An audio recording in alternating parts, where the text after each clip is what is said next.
ഈ എല്ലാ യൂട്യൂബേഴ്സും ഒരു എന്താ പറയണ്ടേ ഇൻഫ്ലുവൻസേഴ്സ് ആണെന്ന് പറയില്ലേ, ഇൻഫ്ലുവൻസ് ചെയ്യണം നമ്മൾ എന്തിലെങ്കിലും. അപ്പം എന്തിനാണ് നമ്മൾ ഈ വീഡിയോസൊക്കെ കാണുന്നത്? വെറും ഒരു എൻ്റർടൈൻമെൻറ്റ് പർപ്പസ് മാത്രമല്ല, അവർ ഇൻഫ്ലുവൻസേഴ്സ് എന്നുള്ള നിലയിൽ, അതായത് നമ്മളെ സ്വാധീനിക്കുകയാണ് പല കാര്യങ്ങളിലും.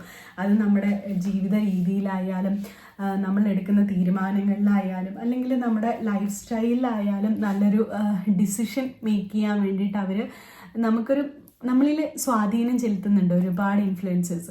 അപ്പോൾ അതിനുള്ളൊരു ബെസ്റ്റ് എക്സാമ്പിളാണ് പേളി മാണി എന്നുള്ളത്. അപ്പോൾ ആ ഒരു വീഡിയോയിൽ, ആ ഒരു 41 മിനിറ്റ് ദൈർഘ്യമുള്ള അല്ലെങ്കിൽ അതിൽ കൂടുതൽ ദൈർഘ്യമുള്ള ആ വീഡിയോയിൽ ഒരു തെല്ലിട പോലും സ്കിപ്പ് ചെയ്യാണ്ട് അല്ലെങ്കിൽ നമ്മൾ അത് കട്ടാക്കി പോവാതെ അല്ലെങ്കിൽ പോസ് ചെയ്യാണ്ട് അത് മടുപ്പിക്കാതെ നമ്മളത് കാണണമെങ്കിൽ 41 മിനിറ്റും ഒരു മുഷിപ്പും ഇല്ലാതെ നമുക്കത് കാണാൻ സാധിക്കുന്നുണ്ടെങ്കിൽ